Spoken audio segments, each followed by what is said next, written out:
Gledalke in gledalci, lepo pozdravljeni v oddaji Keep Young and Fit. V tokratno oddajo smo povabili državnega sekretarja na Ministrstvo za gospodarstvo, turizem in šport, Dejana Židana, s katerim se bova pogovarjala o tem, kako Ministrstvo za šport nekako celostno pristopa k spodbujanju telesne aktivnosti in zdravega življenjskega sloga med mladimi. Gospod državni sekretar, Dejan Židan, lepo pozdravljeni in dobrodošli v našem studiu. Hvala za vabilo in vso spoštovanje, saj ukvarjate se s tematiko, s katero se je potrebno ukvarjati več, saj mi si vsi želimo, da so že mladi telesno ali športno aktivni, saj če so mladi telesno in športno aktivni, potem pomeni, da to lepo navado prenesejo tudi v srednja leta in kasneje. Na podlagi raziskav o telesni aktivnosti mladostnikov je trenutno stanje nizko. Kako ministrstvo ocenjuje trenutno stanje na področju telesne dejavnosti mladostnikov v Sloveniji in kje je opaziti vzroke za tako nizko stanje? Ja, kot prvo bi rad povedal, mi smo verjetno edina država v Evropi in na svetu, ki celotno populacijo že v vrtcih pričnemo, potem v osnovnih, srednjih šolah, včasih tudi naprej, telesno spremljamo preko merjenj. Imamo tako imenovane športne, telesne, vzgojne kartone, kjer se vidi, kaj se dogaja z posameznikom. Hkrati pa imamo tudi na ravni države, pa tudi po regijah, imamo podatke, da vidimo, kaj se dogaja skozi leta, ali se napreduje, ne napreduje, karkoli drugega. Dejstvo je, da se telesne zmogljivosti mladi že kar nekaj časa slabšajo. Pogosto kdo reče, da je to zaradi COVID časa. COVID čas je seveda zmanjšal telesno aktivnost, ampak slabšale so se že predtem. Tisto, kar je zanimivo, pa strokovnjaki iščejo odgovor, je, zakaj se hitreje slabšajo pri dečkih kot pri deklicah. In mi to moramo obrniti. Mi ne moremo sprejeti samo te razlage, da ker živimo v dobi digitalizacije, umetne inteligence, se življenjski slog spremeni in zato bodo mladi več pri digitalnih napravah. To enostavno ne more biti razlog, da nismo pozorni na to, da je potrebno tudi mlade motivirati, da so aktivni bolj. Klasični vzorci, ki so veljali v preteklosti, več ne veljajo, zato je potrebno iskati nove in to počnemo. Ministrstvo za šport torej se osredotoča na povečanje telesne dejavnosti med mladimi, dostopnost športa, potem tudi vključevanje ranljivih skupin ter spodbujanje zdravega življenjskega sloga kot del preventivnih programov. Kateri so trenutni glavni izzivi in tudi prioritete ministrstva na področju telesne dejavnosti in zdravega življenjskega sloga mladih in torej katere konkretne programe ali tudi projekte ministrstvo nekako trenutno financira, da bi povečalo delež telesno aktivnih? Ja, poglejte, mi se zavedamo pristojnosti.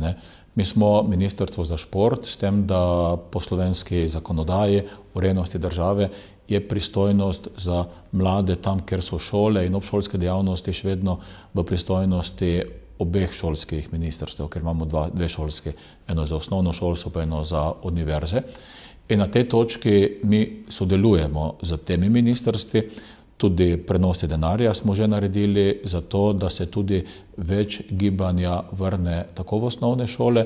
Tisto, kar je pa nam v tem trenutku izjemno kritično, pa je, ni osnovna šola, to moram povedati, še vedno ocenjujemo kot najbolj kritično prehod mladih iz srednjih šol na slovenske univerze. Zakaj?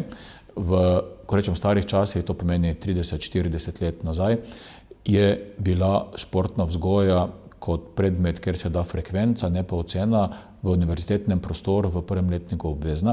Zakaj je to pomembno? Ko so mladi ljudje zapustili pogosto Mursko Soboto in šli študirati v Maribor, Ljubljano ali kamorkoli drugam, in po celi Sloveniji se to dogaja, se življenjske navade spremenijo, poznajo se novi prijatelji, novo bivanje, nove potrebne navade, tudi šolanje. In če ni takrat v začetku šport prisoten, ta navada, da se je potrebno gibati v delu populacije izgine. Kaj se je v Sloveniji zgodilo? Če v preteklosti bilo telesno aktivnih, športno aktivnih na univerzi 64% mladih, recimo je po predlanskih podatkih za univerzo v Ljubljani, kjer so podatki najboljši, bilo telesno, športno aktivnih znotraj univerze samo še 14%. To seveda ni sprejemljivo in zato hitro spreminjamo. Drugače pa tam, kjer smo mi pristojni, kaj počnemo. Kot prvo, mi se zavedamo, da v tem trenutku mladi opazujejo nekaj stvari in to so stvari, s katerimi se tudi potem pride do odločitev, ali bodo posamezniki bolj telesno in športno aktivni ali pa tudi ne. Prva stvar, ki jo mladi opazujejo, je, kako je s športno infrastrukturo. In zato v tem trenutku po celi Sloveniji pospešeno vlagamo v obnovo obstoječe in tudi v novo, tam, kjer je potrebno. Naše ministrstvo, ki je pristojno za šport od aprila leta 2023, je v tem zelo kratkem obdobju izdalo že več kot 308 pozitivnih sklepov o sofinanciranju slovenskim občinam in trenutno se po celi Sloveniji obnavlja ali gradi. Zakaj? Ker imamo izkušnje, da tam, ko izgradimo neko novo ali obnovimo obstoječo, se bistveno poveča vpis mladih v športna društva in klube. Recimo, en bolj znanih primerov je Mariborska atletska steza, ker so se športne igre mladih, torej OFEM, odvijale, odkar je atletski stadion s pomočjo države bil obnovljen. Tam imajo 2 športna atletska kluba, je vpis, mislim, da že 3. leto zapored, povečan za 25%. In tudi drugod po Sloveniji, ker se zgodijo vlaganja v športno infrastrukturo, se to poveča. To je prva stvar, ki mlade pritegne. Druga stvar, ki mlade še vedno zelo potegne, je, kako se njihova skupina, ali je to razred, delovna skupina, karkoli, obnaša do športa. Tretja stvar pa, mladi iščejo svoje junake, svoje vzornike. To v praksi pomeni, ko imamo v Sloveniji vrhunske športnike, recimo v tem trenutku, če pogledamo slovenske kolesarje, ali pa recimo Janijo Garnbret, v tistem trenutku se pomemben del mladih usmeri v to obliko športa. Tako da, če vidite po Sloveniji, trenutno je občutek, da vsi kolesarimo. Tudi recimo kot primer mi je zadnjič en prijatelj govoril, ki je z Hrvaške, da če vidi kolesarja na hrvaškem otoku, je skoraj prepričan, da je to Slovenec. Kakor tudi po celi Sloveniji rastejo plezalne stene, ki so bolj ali manj zasedene. Torej, mladim je pomembno, da imajo svoje vzornike. Torej, če omenjava tudi zdravo prehrano, kako je pomembna po vašem mnenju tudi zdrava prehrana za mladostnike, za njihovo aktivnost in pa tudi nadaljnje življenje? Ja, je bistvena in zato je pomembno, da je tudi učenje in tudi praktični prikazi, kaj je to zdrava prehrana, zdrav način življenja, katerega del je zdrav način prehranjevanja, del tudi informacij in znanj, ki jih dobivajo v izobraževalnem procesu. Zlasti je pomembno, da mladi ne nasedajo pritisku reklam, ker se kar naprej v bistvu takšni in drugačni prehranski dodatki, ki bi naj naredili čudeže, pa jih v resnici ne naredijo, oglašujejo, ampak da to znanje, da je najbolj pomembno redno prehranjevanje, ki mora biti raznoliko. To ni neka velika znanost, mora biti redno in mora biti raznoliko, naredi za športni in telesni razvoj bistveno več kot vsa prehranska dopolnila skupaj. Katera je torej dolgoročna vizija ministrstva pri izboljšanju zdravih življenjskih navad mladih? Ja, mi seveda vse, kar je v naši moči, naredimo in mimogrede o tem govori tudi strateški dokument, ki ga je nedavno nazaj sprejel tudi slovenski parlament soglasno, kar nažalost ni vedno tako, o 10-letnem razvoju športa v Sloveniji, ki seveda vse skupine, tudi mlade, zauzema in mladi so tam na posebnem mestu in usmeritev je dosti jasna.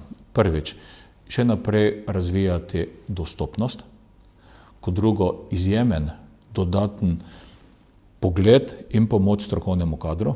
Mi imamo recimo tako nekaj skozi palec trenutno v Sloveniji vpisano v razvid okrog 15.000 strokovnih delavcev, ki pomagajo mladim in tudi drugim generacijam pri športnih aktivnostih. Mi smo se dogovorili, da bomo tudi s pomočjo države tudi za ta strokovni kader imeli bistveno več izobraževanj. Obvezna vsebina seveda postaja za nove, ki prihajajo, integriteta in varnost v športu, za obstoječe pa to postaja v bistvu neka zahteva, ki jo morajo izpolniti sedaj v nekaj leti. Hkrati pa tisto, kar je pri strokovnem kadru, pa le treba povedati, da pomemben del slovenskega športa še vedno sloni na prostovoljstvi in sploh ni mogoče razmišljati, da je bili uspešen narod na področju športa, če prostovoljstva ne bi bilo. Pomembno je, da se tudi zavedamo, da Slovenci smo v resnici športni narod. Nedolgo nazaj, nekaj v resnici dni nazaj, je portal, ki objavlja vsako leto, kako so športni narodi, kriterij je pa število medalj na svetovnih prvenstvih, je ponovno objavil te podatke. Seveda po številu medalj na narod, mi zaradi velikosti nas pač ne moramo biti zmagovalci, ko pa se preračuna na število prebivalcev, torej na število glav, pa to je potrebno vedeti, Slovenci smo tretji najbolj športni narod po tem kriteriju v tem trenutku. Mi smo tretji, mi smo res znani po tem, da smo športni narod, to koristi našemu zdravju, pa tudi naši prepoznavnosti. Torej na koncu še povej vam, gospod državni sekretar, ali bi morali v naši državi Sloveniji organizirati več takih podobnih projektov, kot je tale Keep Young and Fit, za spodbujanje torej aktivnega življenjskega sloga med mladostniki, tudi s pomočjo podpora ministrstva. Jaz si želim, saj je informiranje, zakaj je nekaj koristno, po drugi strani pa, da je tudi dostopno, je v današnji družbi bistveno. Informacija je pomembna in tovrstni projekti dajejo informacijo, ki jo tudi mladi, pa tudi njihovi starši potrebujejo. Gospod državni sekretar Deja Židan, hvala vam za ta prijeten pogovor in obisk v našem studiu in vse lepo prihodnje vam želim. Še enkrat hvala za povabilo, pa iskrena hvala, da se ukvarjate tudi za temo, ki je družbeno pomembna zelo.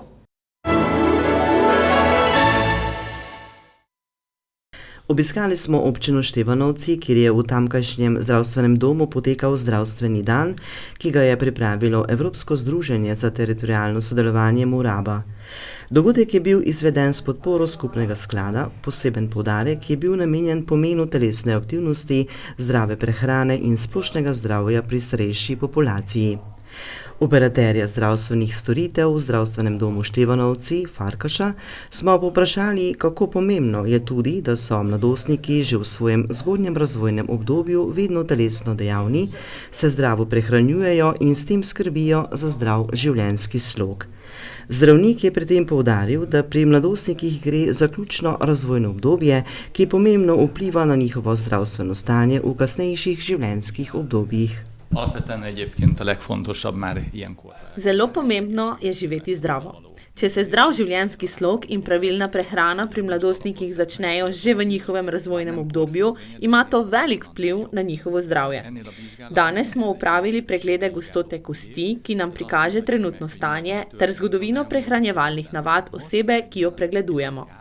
Na podlagi tega lahko vidimo, kako so pretekle navade vplivale na zdravje kosti in ponudimo ustrezne rešitve bolnikom oziroma vsem, ki poiščejo našo pomoč. Prav zato je zelo pomembno redno hoditi na preglede in spremljati stanje svojega zdravja. Tudi duševno zdravje je zelo pomembno v zgodnjem razvojnem obdobju mladostnika. Fizična dejavnost je izjemno pomembna za zdrav način življenja. Sem spadajo različne oblike športa, vendar pa obstajajo tudi oblike športa, ki so bolj usmerjene v sprostitev, kot so relaksacija, meditacija in molitev. Če mladostniki že zgodaj skrbijo za svoje zdravje, se to dolgoročno izplača tudi iz ekonomskega vidika. Kot je povedal Farkaš, so mladostniki danes še posebej izpostavljeni negativnim učinkom prekomerne uporabe zaslonov in mobilne tehnologije. Pri tem je pomembno opozarjanje zdravstvene stroke na posledice dolgotrajne uporabe le-teh. Mladostniki so danes še posebej izpostavljeni negativnim učinkom prekomerne uporabe digitalnih naprav, saj pogosto posnemajo vedenjske vzorce odraslih. V tem kontekstu sta ključna dva dejavnika, omejitev časa pred zasloni in vsebina, s katero se srečujejo. Ni vseeno, kakšne digitalne vsebine mladostniki spremljajo. Na voljo so zelo kakovostne vsebine, hkrati pa obstajajo tudi vsebine, ki lahko negativno vplivajo na njihovo duševno zdravje. Z vidika zdravstvene stroke je v današnjem času vse bolj pomembno opozarjati na posledice dolgotrajne uporabe zaslonov, tako mobilnih telefonov kot računalnikov. Pomembno je redno izvajanje očesne gimnastike, poleg tega je zelo pomembna tudi skrb za zgornji del telesa.